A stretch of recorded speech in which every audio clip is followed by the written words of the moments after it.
Internet concept की इस class में आज हम समझेंगे डोमेन नेम एवं डोमेन नेम सिस्टम के बारे में। तो चलिए हम आज का class domain name system start करते हैं।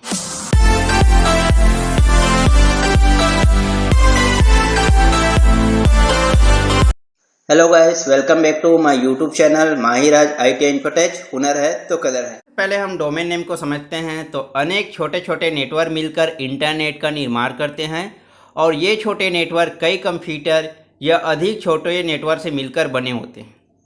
इंटरनेट में सर्च करने के लिए हमें एक विशेष वेबसाइट की आवश्यकता पड़ती है।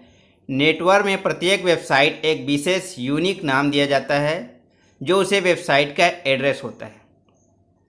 उसी एड्रेस को डोमेन नेम कहा जाता है। डोमेन नेम केस सेंसिटिव नहीं होते हैं, अतः यहाँ पर देख सकते हैं .gov और .gov जो लिखा है छोटे अक्षर बड़े अक्षरों में लिखा है, यानी कैपिटल और स्मॉल में भी लिखा है, फिर भी ये समान रूप से प्रयोग करते हैं। एक पूर्ण डोमेन नेम के दो भाग होते हैं, पहला होस्ट नेम और दूसरा डोमेन नेम। फॉर एग्जांपल जहाँ पर आप देख सकते हैं www कोई होस्ट नेम है, तो वहीं याहू सर्वर नेम है और .com क्या है, संगठन नेम है, यानी किसी ऑर्गेनाइजेशन नेम है जिसे डॉट से सेपरेट किया गया है। तो इस प्रकार डोमेन नेम दो भाग में होते हैं, एक होस्ट नेम और दूसरा डोमेन नेम। अब हम समझते हैं इंटरनेट प्रोटोकॉल एड्रेस यानी IP एड्रेस को। इंटरनेट प्रोटोकॉल एड्रेस या एक आइडेंटिटी एड्रेस होता है जो कि नंबर सिस्टम के रूप में होता है। चूँकि कंप्यूटर बाइनरी नंबर को ही समझता है, पर हमें इस नंबर सिस्टम को याद रखने में हमें परेशानी होती है, इसी नंबर सिस्टम को ही IP एड्रेस कहा जाता है। फॉर एग्जांपल देख सकते हैं यहाँ पर www.google.com लिखा है, तो यहाँ www.google.com का IP एड्रेस इस प्रकार होगा, यानी IP एड्रेस हमें याद नहीं कर पाएंगे, जबकि हम www.google.com को आसानी से याद कर पाएंगे। इसलिए जो IP एड्रेस होता है वही वेबसाइट का एड्रेस होता है, बट उसे हमें पहचानने के लिए एक डोमेन नेम दिया जाता है जिसे हम आसानी से पहचान सकें। अब हम जानते हैं डोमेन के प्रकार के बारे में, यानी टाइप्स ऑफ डोमेन नेम। तो डोमेन नेम दो प्रकार के होते हैं, एक होता है संस्थागत डोमेन जिसे ऑर्गेनाइजेशन डोमेन या TLD यानी टॉप लेवल डोमेन कहा जाता है। दूसरा डोमेन होता है भौगोलिक डोमेन जिसे जियोग्राफिकल डोमेन या कंट्री डोमेन कहा जाता है। तो हमारा जो पहला डोमेन नेम है वो है ऑर्गेनाइजेशन डोमेन TLD यानी टॉप लेवल डोमेन। तो ये संस्थानों के प्रकार को प्रदर्शित करते हैं। फॉर एग्जांपल देख सकते हैं यहाँ पर .com। तो .com क्या होता है, व्यावसायिक समूह के लिए होता है, यानी कि कमर्शियल ग्रुप के लिए होते हैं। .edu ये शिक्षा संस्थान यानी एजुकेशनल इंस्टीट्यूट के लिए प्रयोग होता है। .gov सरकारी संस्था यानी कि गवर्नमेंट ऑर्गेनाइजेशन के लिए प्रयोग होते हैं। .in अंतर्राष्ट्रीय संस्थाएं यानी इंटरनेशनल ऑर्गेनाइजेशन के लिए ये प्रयोग होते हैं। .mil सैनिक संस्थाएं यानी कि मिलिट्री ऑर्गेनाइजेशन के लिए प्रयोग होते हैं। .info सभी प्रयोगकर्ता यानी ऑल यूजर के लिए प्रयोग होता है। .net नेटवर्क की सुविधा देने वाली संस्थाओं के लिए प्रयोग होते हैं। तो इस प्रकार जो ऑर्गेनाइजेशन डोमेन या टॉप लेवल डोमेन होते हैं वो 3 कैरेक्टर या 4 कैरेक्टर के होते हैं। जो सेकेंड डोमेन नेम है वो है जियोग्राफिकल डोमेन या कंट्री डोमेन। तो कंट्री डोमेन में एक कोड देश का नाम को बताता है, यह 2 अक्षरों का होता है। तो जो हमारे कंट्री लेवल है वो 2 अक्षरों का होता है, जबकि टॉप लेवल जो होते थे वो 3 या 4 अक्षरों का होते थे। तो चलिए हम इसका एग्जांपल समझते हैं जिसमें कोड और कंट्री दिया गया है। जैसे .au यह ऑस्ट्रेलिया के लिए प्रयोग होता है, .jp जापान के लिए, .in इंडिया के लिए, .us यूनाइटेड स्टेट के लिए, .it इटली के लिए, .pk पाकिस्तान के लिए, .il इजराइल के लिए, .it इटली के लिए। तो इस प्रकार जियोग्राफिकल डोमेन और कंट्री डोमेन जो होते हैं ये किसी देश के कोड को बताता है, ये 2 अक्षरों का होता है। अब हम समझते हैं डोमेन नेम एक्सटेंशन। तो डोमेन नेम एक्सटेंशन में अंक या अक्षर दोनों हो सकते हैं, इसमें अधिकतम 64 कैरेक्टर तक हो सकते हैं। डोमेन नेम का अंतिम भाग इसे डॉट के बाद लिखा जाता है, ये किसी संगठन या देश को इंगित करता है। इसे डोमेन इंडिकेटर या TLD यानी टॉप लेवल डोमेन भी कहते हैं। संगठन को दर्शाने वाले डोमेन नेम जेनरिक व देश को दर्शाने वाले डोमेन नेम कंट्री डोमेन कहलाते हैं। अब हम समझते हैं डोमेन नेम सिस्टम को। तो इंटरनेट से जुड़े प्रत्येक कंप्यूटर या उपकरण को सर्वर एक विशेष अंक की एड्रेस दिया जाता है जिसे IP एड्रेस यानी इंटरनेट प्रोटोकॉल कहा जाता है।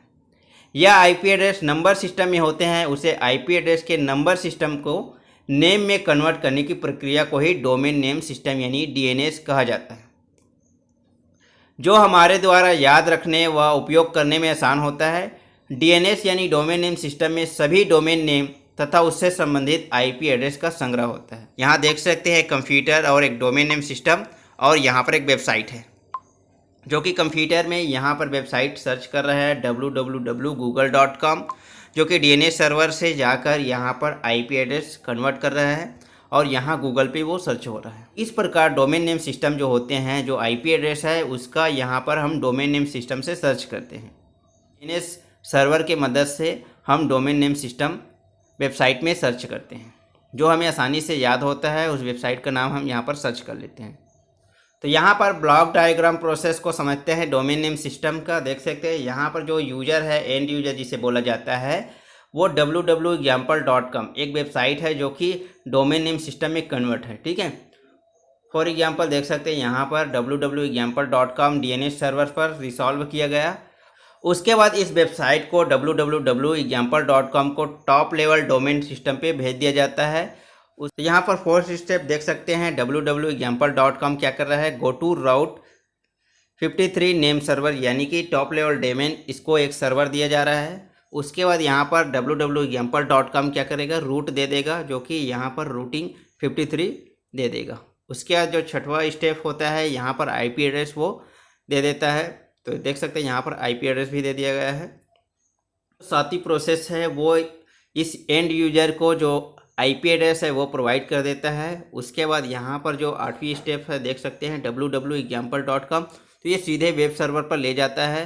जो देख सकते हैं इस वेब सर्वर का एड्रेस भी यहाँ पर दिया गया है, और नवी जो है यहाँ पर जो वेब पेजेस है वो ओपन हो जाता है और एंड यूजर इस वेबसाइट को ओपन कर पाते हैं। तो इस तरह से डोमेन नेम सिस्टम वर्क करते हैं। चलिए इसके बारे में विस्तार से आगे समझते हैं। तो हम समझते हैं process of domain name system यानी डोमेन नेम सिस्टम की कार्यप्रणाली।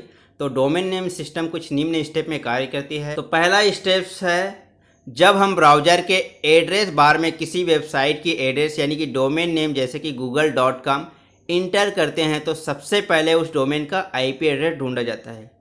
इसके लिए यह पहले ब्राउज़र के कैश मेमोरी को चेक करता है। यदि हम इससे पहले गूगल की वेबसाइट को विजिट कर चुके हैं तो इसका आईपी एड्रेस ब्राउज़र के कैश मेमोरी में स्टोर रहता है। सेकेंड स्टेप है यदि कैश में आईपी एड्रेस मिल जाता है तो हमारे द्वारा जो सर्च वेबसाइट है वो ओपन हो जाती है। थर्ड स्टेप है यदि ब्राउज़र कैश में आईपी एड्रेस की जानकारी स्टोर नहीं है तो ये सिस्टम को ऑपरेटिंग सिस्टम जैसे कि विंडोज़, एंड्रॉयड रिक्वेस्ट ट्रांसफ़र करते हैं। फोर्थ स्टेप है ऑपरेटिंग सिस्टम इस रिक्वेस्ट को रिजॉल्वर यानी कि इंटरनेट सर्विस प्रोवाइडर आईएसपी को भेज देता है, जिसके पास भी कैश होता है जिसमें हमारे द्वारा सर्च आईपी एड्रेस का रिकॉर्ड हो सकता है। स्टेप 5 यदि आईपी मिल जाता है तो यह प्रोसेस यहीं पर ख़त्म हो जाता है और यूजर को आईपी की जानकारी दे दी जाती है और वेबसाइट एक्सेस हो जाता है। स्टेप 6 यदि यहाँ भी आईपी न मिले तो रिजॉल्वर से रिक्वेस्ट ट्रांसफ़र होकर रूट सर्वर में चला जाता है। स्टेप 7 रूट सर्वर आगे टीएलडी यानी कि टॉप लेवल डोमेन सर्वर को रिक्वेस्ट करता है, जिसे टीएलडी जैसे कि .com, .org, .edu, .gov, .in के सर्वर जानकारी होती है। यहाँ वेबसाइट के डोमेन अनुसार उपयुक्त टीएलडी सर्वर से संपर्क किया जाता है। आठवां स्टेप है टीएलडी से जानकारी मिलने के बाद अब आखिर में ऑथोराइज्ड नेम सर्वर से एक्चुअल नेम सर्वर की जानकारी ली जाती है और यहाँ से डोमेन की आईपी का पता चल जाता है। स्टेप 9 है जब आईपी एड्रेस मिल जाता है तब इसे क्लाइंट यानी कि कंप्यूटर ब्राउज़र पर सेंड कर दिया जाता है ताकि इसके जरिए वेबसाइट को एक्सेस किया जा सके। आईपी के सर्वर पर कनेक्ट होकर वेब पेज शो कर लिया जाता है। स्टेप 10 है उस आईपी एड्रेस को कंप्यूटर के कैश मेमोरी में स्टोर कर लिया जाता है ताकि अगली बार ये सारा प्रोसेस फिर से न करना पड़े, और इस पूरी प्रोसेस में सिर्फ कुछ ही मिली सेकेंड ही लगते हैं, इसलिए हमें पता भी नहीं चल पाता। तो इस तरह से हमारा जो डोमेन नेम सिस्टम है वो वर्क करता है। Some domain name system based objective question. तो यहाँ पर हम आपको ऑब्जेक्टिव क्वेश्चन पूछेंगे जिसमें एक प्रश्न में 4 ऑप्शन मिलेगा जिसको आपको सही उत्तर देना होगा। कमेंट बॉक्स में आपको सही उत्तर लिखना होगा। जैसे कि हमारा जो थ्योरिकली अभी डोमेन नेम सिस्टम पढ़े हैं उसी से ही क्वेश्चन पूछा जाएगा, तो आपको अभी याद हो जाएगा। चलिए हम क्विज स्टार्ट करते हैं। आपको कमेंट बॉक्स में इसका सही आंसर देना होगा। तो हमारा पहला प्रश्न है WW का विस्तार क्या होगा। तो जल्दी से आप इसका आंसर कमेंट बॉक्स में दीजिए। तो इसका सही आंसर है वर्ल्ड वाइड वेब यानी ए ऑप्शन। सेकेंड जो हमारा प्रश्न है www.google.com में सर्च इंजन कौन सा है, जल्दी से कमेंट कर बताइए। तो इसका सही आंसर है गूगल। तीसरा प्रश्न है .il कौन से कंट्री का डोमेन नेम है, तो जल्दी से आप कमेंट कर इसका सही आंसर बताएं। तो इसका सही आंसर है आंसर डी, इजराइल। हमारा चौथा प्रश्न है डोमेन नेम का अंतिम भाग जिसे डॉट से लिखा जाता है किसे प्रदर्शित करता है, जल्दी कमेंट कर इसका सही आंसर बताएं। तो इसका सही आंसर होगा सी, बोथ ए और बी, यानी ऑर्गेनाइजेशन और कंट्री दोनों ही डोमेन नेम का अंतिम भाग डॉट से ही लिखा जाता है। नेक्स्ट प्रश्न है ऑर्गेनाइजेशन डोमेन को भी कहा जाता है, तो इसका सही आंसर आप जल्दी कमेंट कीजिए। तो इसको कहा जाता है टॉप लेवल डोमेन।